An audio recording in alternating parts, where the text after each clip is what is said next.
Louisa loosely based Amy's character to her younger sister May. Louisa was more boyish and May was more feminine, and like Amy, she slept with a clothes peg in her nose when she was 12. Unlike Amy, who in the book comes to the conclusion that she does not have the genius, May embodied genius. She was a professional artist, and her paintings were exhibited in Paris Salon, and she even wrote and published a book for young female art students called Studying Art Abroad and How to Do It Cheaply. When Louisa and May were young, there was a great deal of rivalry between them. Both were very impulsive and temperamental, and both loved attention.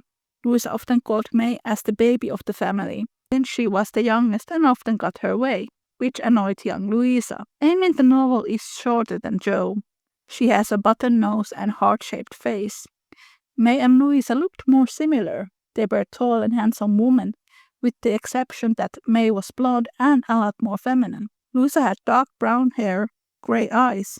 She spent a lot of time outside, and she was often quite tanned, which was not considered very attractive in the 19th century, and she had a high temper. Knowing this, it is easy to understand why she would envy May. Kerr's father, Bronson Alcott, he believed in the idea of an ideal man, and that this ideal person would have a blonde hair, blue eyes, and angelic nature. Bronson was also an abolitionist. He was an active member in the Underground Railway, and the Alcotts hid black slaves in their home, and he lost his teaching position because he took a black child to his school, which also happens in Little Woman. Now you'll ask, isn't that contradicting? And it absolutely is. For example, Emerson was often vague with his stance on the topic, whereas Henry Thoreau was very active in the abolitionist movement, which you can also see in Little Woman, when Jo and Frederick take black children to their school, and Frederick is largely based on Henry. Same way as Jo and Amy in the books, Louisa and May did become closer when they matured and learned to control their tempers. They even made trips to Europe together. There is a great deal of Louisa herself in Amy's character, and this might surprise some people. There were times when Louisa did consider marrying for money instead of love, until her mother persuaded her otherwise. In Little Woman, it is actually Amy who says that, "I have learned to sail my own ship, and I am not afraid of storms." The trip that Amy takes with Aunt March in Europe is actually based on Louisa's own experiences in Europe. It is very sad and ironic that there are people who say that, oh, Amy stole Jo's trip, when the trip was actually based on Louisa's own trip. Louisa had lots of insecurities about her looks, and she often compared herself to her sisters, May especially. When Little Woman became very popular and fans started to visit Louisa's home, they were often disappointed when they saw her, because for some reason they imagined Jo to be very pretty and young. Imagine your fans coming to meet you and be disappointed when they saw you. Louisa was very tall. She was taller than most men. According to her niece Lulu, Louisa always had sort of a masculine air around her. She was not very graceful, and that she had a very low voice, like a man's. In the end of her life, Louisa was very ill due to mercury poisoning, so it is very likely that the illness also affected to her appearance. Amy in the novel is written to be someone who is a very visual person. She likes to make things pretty around her. Jo is written to be the opposite, someone who doesn't care that much about looks or appearance, at least not in the beginning of the novel. Laurie in the book is written to be pretty, but the way he is treating Jo is far from pretty. Frederick is written to be unconventionally attractive. He loves her.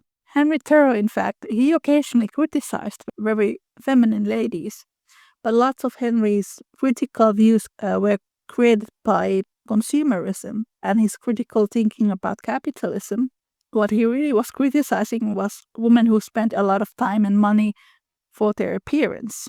It is easy to see why Louisa had feelings for him. In Little Woman, Jo is horrified with the ideas that she should go to a ball or go for social calls because they require her being more feminine. Frederick is written to be unconventionally attractive because Jo is unconventionally attractive. Being beautified by love is a big part of their romance. Same way, Laurie is written to be conventionally attractive. Hello, friends. It is Niina from the Little Woman podcast.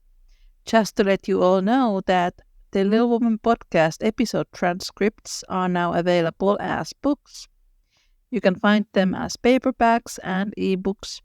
They are wonderful reading for all the fans of Louisa May Alcott. You can find all the links from the description. And now, back to the show.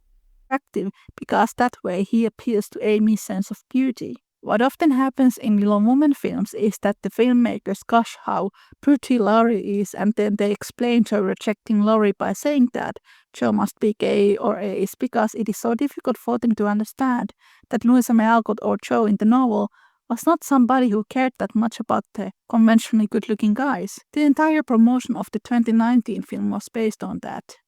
Laurie's creepy behavior towards Joe is constantly being erased in the adaptations, and his storyline with Amy. In the books, the events that lead into burning Joe's manuscript begin much before any theater tickets. I will read you an article from the blog Contagious Grace. I will put a link to the sources if you want to leave her a comment. Quote, I just saw where someone said that Amy deserved to die in the ice because burning Joe's manuscript was basically the same as killing Joe, and I call that bull. First off, the moment we start prizing the created thing over creation, people, whether that's in our literature or in real life, then I believe we miss the point of art. So jot that down.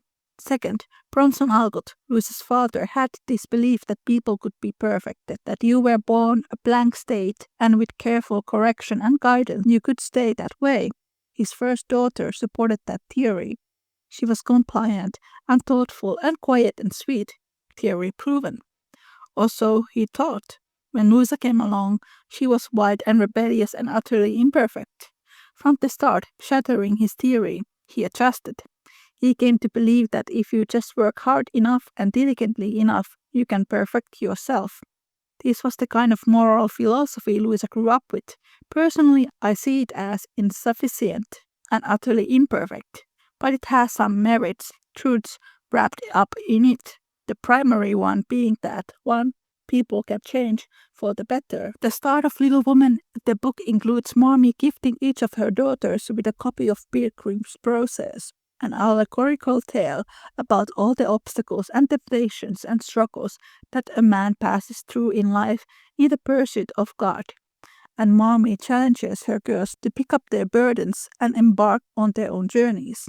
Each of them have different sins and struggles that are their burdens. For Joe, that is her pride and temper.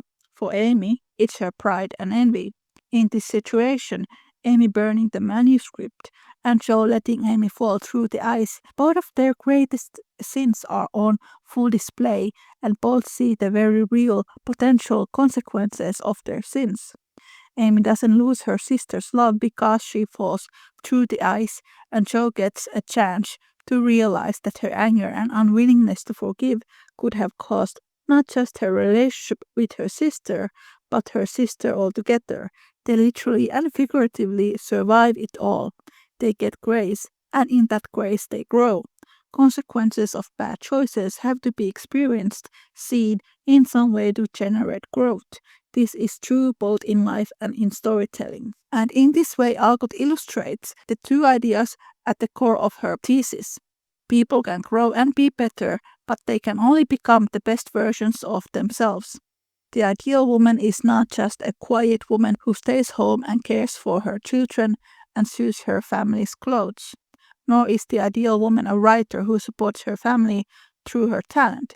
Nor is she a great artist. She can be all of those things or none of those things. She must simply be good while being herself. To divorce yourself from yourself is to divorce yourself from who you were made to be. Meg's personality and dreams are Meg's personality and dreams for a reason. So trying to live Meg's life wouldn't have made her a better person. And so on with each sister, just as little Louisa could not be little Anna.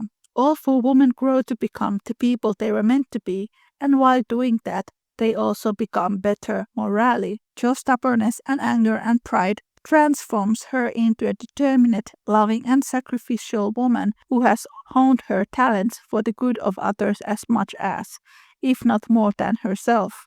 Amy's envy and pride and obsession with appearance transforms into humility and integrity, and loving the people around her in a way that makes them more beautiful versions of themselves. This is long-winded and probably making less and less sense, so I will end with point 3. Don't come for Amy, she's my girl. In the Little Women group that I am part of, there was a discussion on the portrayal of this scene in the 2019 film. I will read you that as well. And this is from Forbes Romanoff. Rewatching Little Woman, and I am annoyed at Joe March. Was Amy burning her journal a shitty thing to do? Yes, it was, and as a writer myself, I am not excusing it. If someone destroyed all my writings, I'd be very mad too. Would I physically attack them over it, though? No, I would not. Joe is also annoying me when they neglect to inform Amy that Beth is sick. Joe says, Amy has always had a talent for getting out of the hard things in life. Sorry, what? Amy gets attacked by you. Amy gets hit by her teacher. Amy has to be without her father.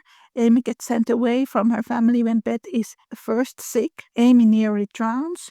Amy deals with her family neglecting to inform her that her sister is sick.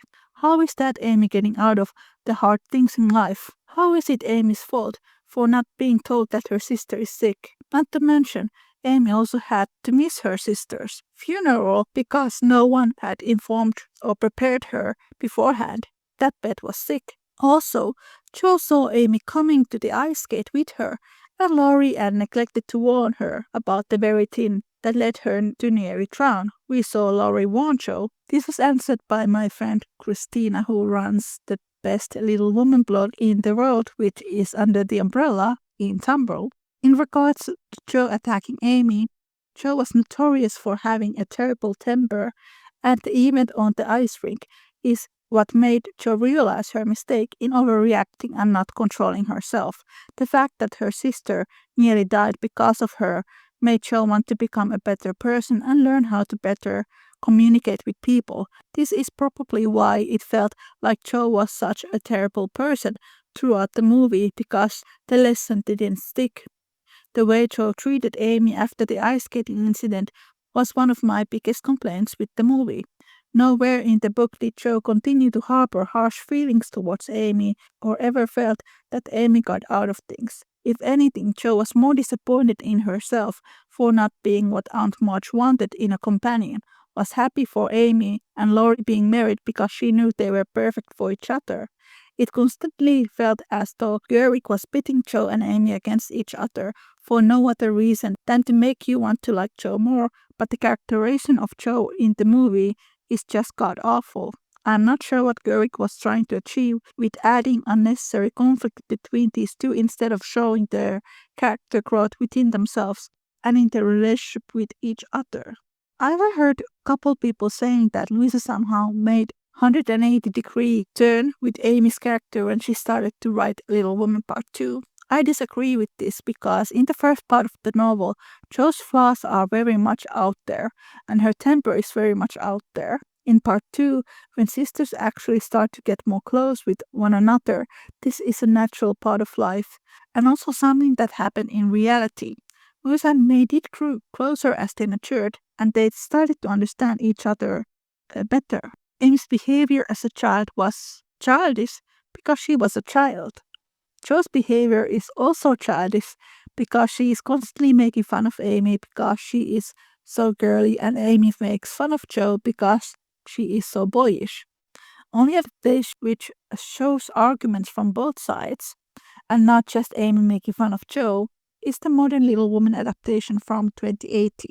All Jo's moral lessons have to do with her temper, but also the fact that Jo can be very judgmental.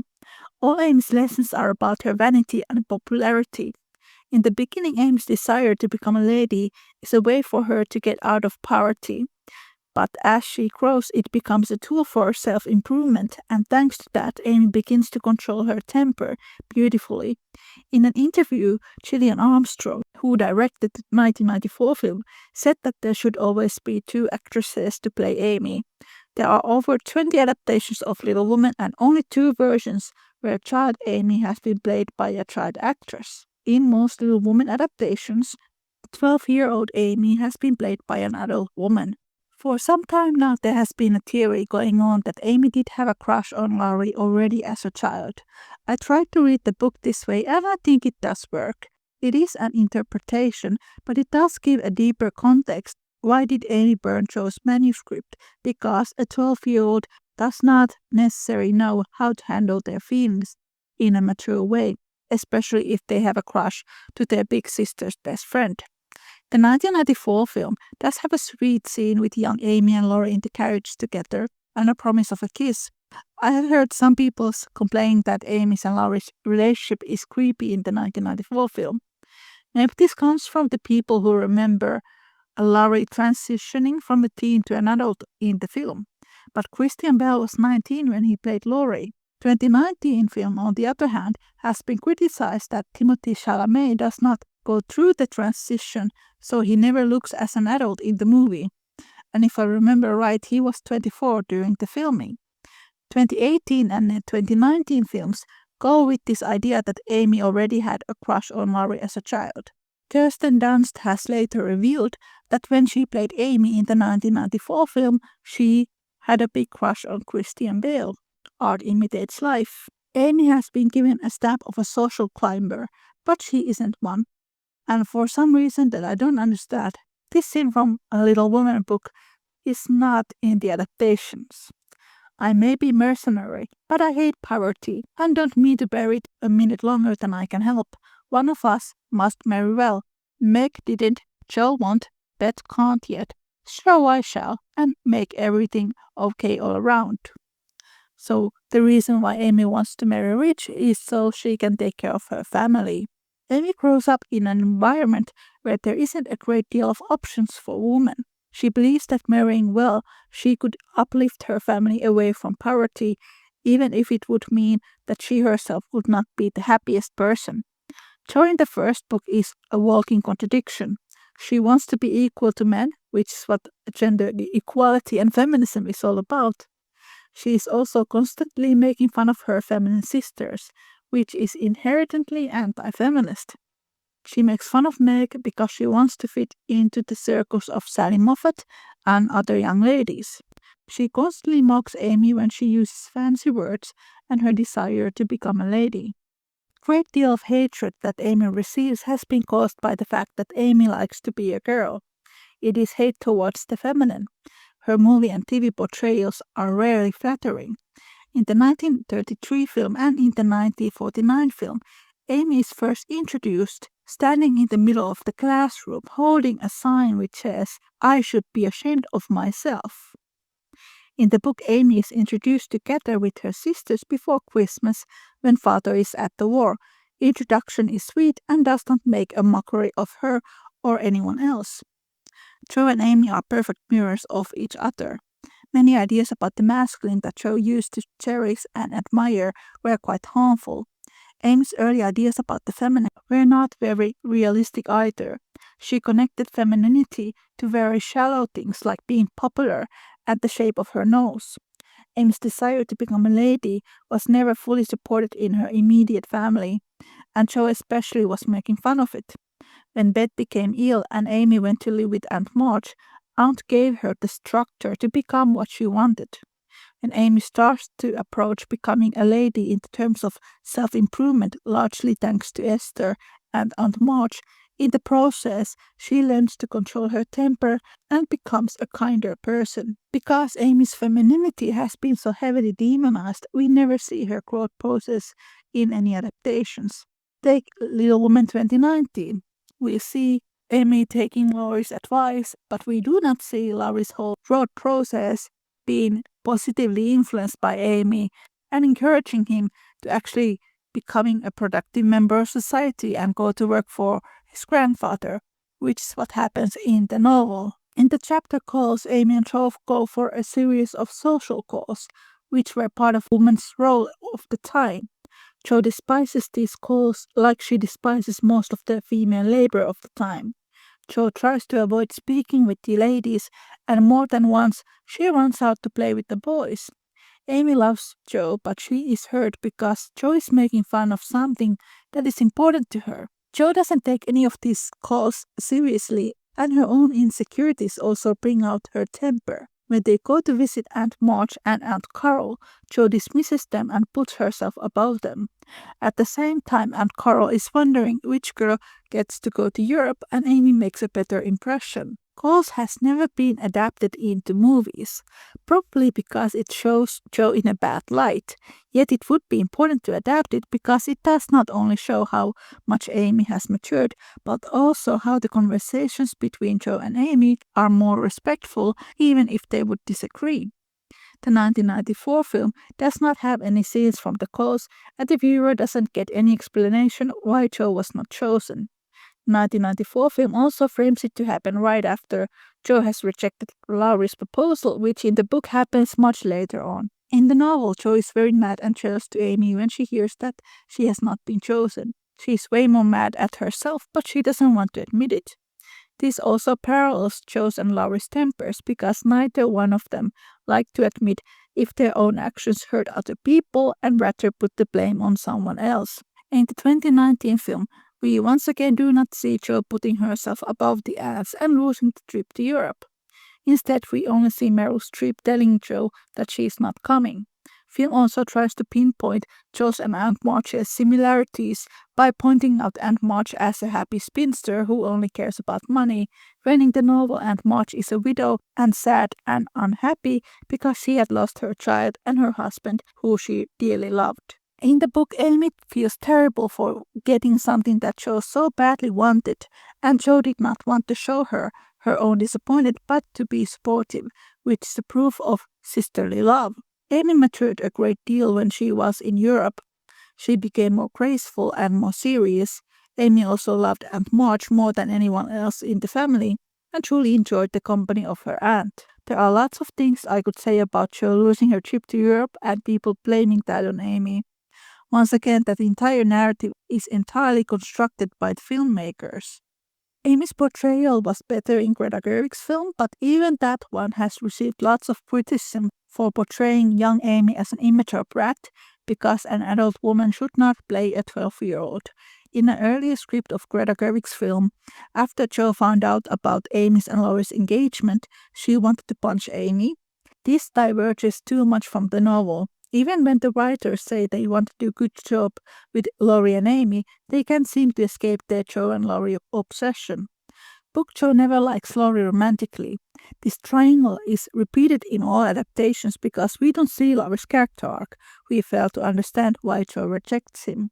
In the 2017 series, Jo became really cross when she found out about Amy's and Laurie's engagement. The 2018 film is probably the only one that shows that Laurie is clearly more of a brother to Jo. And yet there is a scene where Jo says to Beth that Amy stole Laurie from her. None of this is in the novel. The whole reason why Jo traveled to New York was because Laurie was harassing her, and she was actually scared to spend time with him alone. In the novel, even before Jo finds out that Amy and Laurie were engaged, she says to Mommy that she thinks Amy and Laurie would be a good couple. Why this has not been adapted? Louisa partially based Laurie's character to her Polish friend Ladislas Wisniewski. They met in Switzerland in 1865 when Louisa was working there, and Ladislas was quite flirtatious with Louisa.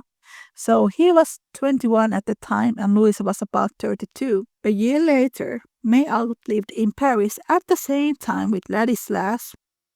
This has made many Alcott scholars believe that there was some sort of rivalry between the sisters about this young man, but the letters between Louisa and May show that they both became quite tired with him.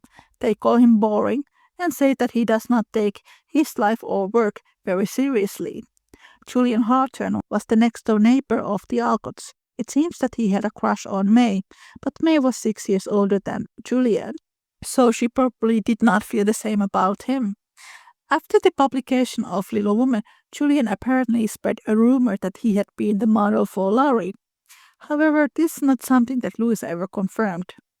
Julian was not very interested in school or work, and he came from a rather comfortable family setting, like Laurie, and May had tried to encourage him to study and make his family proud.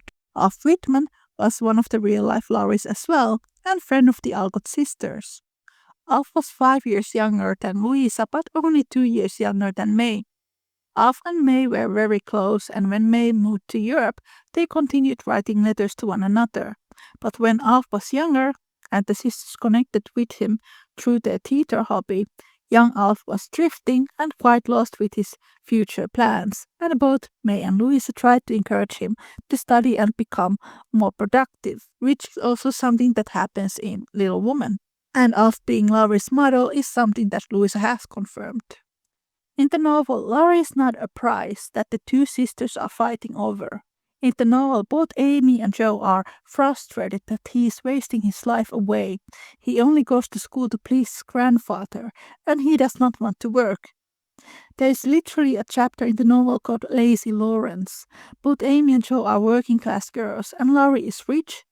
And in the novel, there are scenes where he says that he does not understand why Joe wants to write and why it is so important for her to make her own money. No matter how hard Joe tries, she can't get through Laurie, probably because Joe's relationship to Laurie was very maternal. Joe wanted to go to university, and Laurie took his education for granted. All the real-life people who were models for Friedrich's character were one way or another connected to education or the academic world and literature. Louisa herself was an advocate for female education, and in her journals from the time when Louisa was in her 20s, she wrote about her future wishes of starting a school and possibly running that together with Henry Thoreau. Then we have all these real-life Lauries who I believe were smart young men, but for some reason were not interested working or studying. Some of them, like Alf, did decide to be a useful member of society and made the sisters proud. In the novel, Laurie is not stupid. It is mentioned that he graduates with honors in Latin, and Amy is especially proud of him, but he is lazy. Do you think Joe would despise me as you do? Yes, if she saw you now. She hates lazy people. Why don't you do something splendid and make her love you? I did my best, but it was no use. Graduating well, you mean? That was no more than you ought to have done, for your grandfather's sake. It would have been shameful to fail after spending so much time and money when everyone knew you could do well. This scene reveals that Laurie did not go to university for the sake of studying. The book also describes how in the university Laurie is a party boy and he flirts and gets into troubles. In Little Woman, even though Amy is 4 years younger than Laurie, she is a lot more mature than he is, and it is only thanks to Amy Laurie puts his act together. The 2019 film includes Laurie saying Amy that she should not marry Fred for the sake of money, but the film does not show Laurie doing any work for Amy. Laurie doesn't have any kind of growth process in the movie. In one of her interviews, Greta Gerwig said that Laurie wants Joe to step into the world of adulthood. What is the book that she has read? Laurie in the book is the one character who does not want to grow, and the only reason he wants to marry Joe is that he wouldn't need to take any responsibility on his life. This is what Laurie says in the book, after he has fully internalized everything that Amy has said to him. She's right, talent isn't genius, and you can't make it so. That music has taken the vanity out of me, as Rome take it out of her, and I won't be a humbug any longer. Now, what shall I do? Some readers have struggled reading the part 2 because it portrays Joe in slightly less favorable light than in the part 1. Joe has a heavy masculine trajectory. In part 1, she and Laurie are brothers. Joe wishes that she could be a soldier and fight in the war like her father. If a reader reads too much to Joe, they see Amy as an annoying little sister because that's how Joe sees her. In part 2, it is now Joe who struggles to fit into the surrounding society. Amy, who has more feminine trajectory, is better accepted to the conquered society. When Joe was still living at home, it was okay for her to behave like a boy, and family didn't see too much harm in it, but when she grows, this old model of masculinity does not suit her any longer, and neither she wants to conform to the traditional female role. When Laurie proposes to Joe, he expects her to give up writing and become a socialite, and be something that she wasn't. This is why Friedrich's character is important, because he does not ask or want Jo to conform. Because Jo looks very different and more masculine than other women, she felt she could not find anyone to love.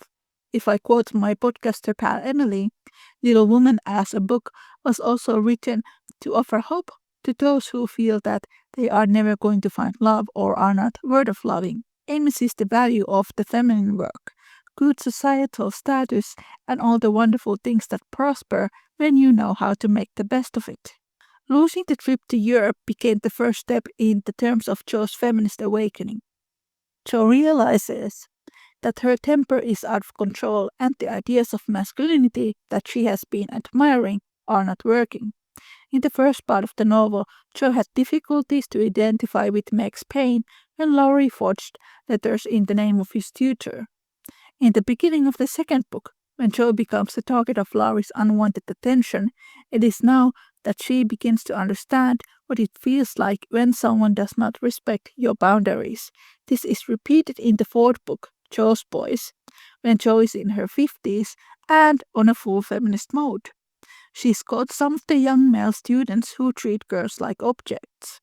In Jo's Boys, the character of Nan and Tommy Banks also echo Jo and Laurie. Nan studies to become a doctor and Tommy is studying medicine, but he isn't that interested from it. He has ulterior motives. Jo is really annoyed by Tommy's behavior, so when Tommy unexpectedly falls in love with someone completely different, Jo is very pleased and Nan is also relieved. From Amy, Jo learns to value the feminine labor and not to underestimate women. Taking care of Beth brings out the nurturing side of her, and it also makes her to examine her own life in a new light, and losing Beth beautifies the domestic tasks. From Meg, Jo learns that equally respectful relationship can be worth pursuing. Jo struggles to fit into the traditional feminine role. Friedrich does not fit into the traditional masculine role, but he doesn't struggle with it. He is comfortable of being who he is. His intellectualism and philosophical background complements Jo's feminist views. Amy's desire to improve herself already exists in the first novel. When she doesn't want to wear the ring Aunt March has given to her, and when Marmee asks why, Amy says it is going to be a reminder for her not to be too selfish. What is also interesting is that in the first part of Little Woman, Laurie puts himself above Meg and Jo, but he does not put himself above Amy. For example, when Amy is writing her will, Laurie does not dismiss or scoff her, but instead is very supportive and sweet to her. The problem with Hollywood turning Laurie into the perfect boy next door is that in the minds of many that turns him into an award for the sisters to fight over, when that is not part of the book's narrative. Amy is also a feminist, but it is not straight to your face feminism to which Jo's feminism eventually develops. For example, Amy plans to open a charity that would help women to break into the male-dominated art market. Both Amy and Jo were raised in the same politically aware home, and both were encouraged to think outside the box.